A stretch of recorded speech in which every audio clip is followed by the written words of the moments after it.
Hey guys, it's Xander. This is day 16 of my 30-day inspiration challenge. Today I want to talk to you about the 3 ways you can connect with anyone through the use of stories. All right, so tip number 1, embrace your failures and the things that you're struggling with. A quote I heard recently by Maxwell is, if you want to impress people, talk about your accomplishments or successes. But if you want to impact or connect with people, talk about your failures.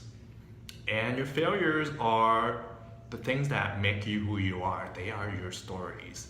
So this took me a long time to learn, actually. I used to have a hard time connecting with people unless I am completely drunk and I've consumed a lot of alcohol. But over the last couple years, I've learned to embrace my failures and vulnerabilities. And I could share stories about when I used to fail at approaching women. I would just stand there, completely nervous, shaking, not knowing what to say. My heart's pounding, my stomach is fluttering, and I wouldn't be able to walk up, especially if there were like 2 or 3 women around. I wouldn't be able to walk up to them. And I learned to comfortably share that story with other people. And 1, the other person could either relate to it and share a similar type of experience, or 2, they may have overcome that struggle and have something to share, then I could learn from it. So learn to embrace your failures and the things you're struggling with. Currently, I'm struggling with starting a business because I have so many ideas, but I can't necessarily find my niche or one thing I'm passionate about.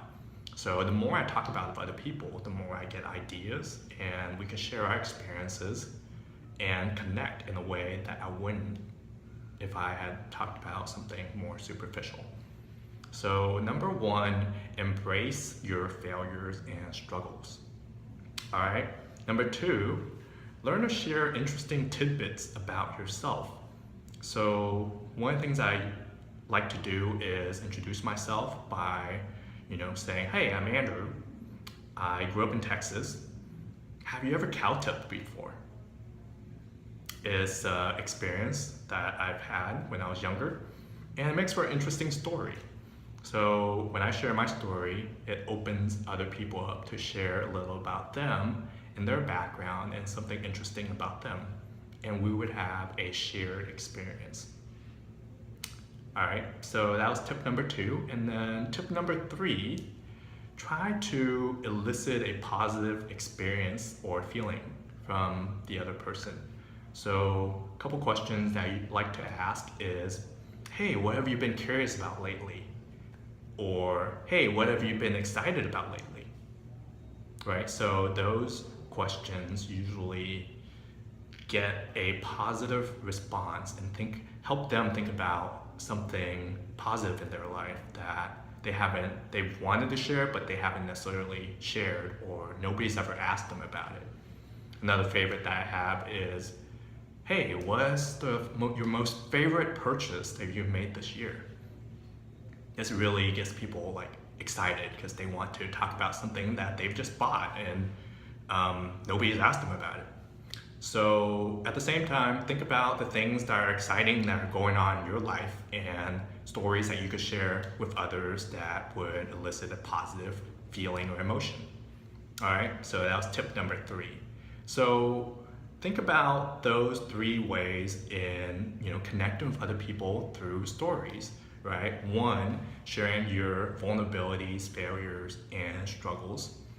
2, a little tidbit about yourself that may be interesting or fun. And then 3, positive experience and feelings. And so you could elicit positive experiences and feelings from other people. So I'm gonna leave you with that. 3 tips you can use to connect with anyone with the power through the use of stories. All right, so if you like this video, please share. Click the like button, subscribe to my channel, or leave a comment below. Tell me an interesting story about you. What are you excited about lately? All right, I'll talk to you guys later. Bye.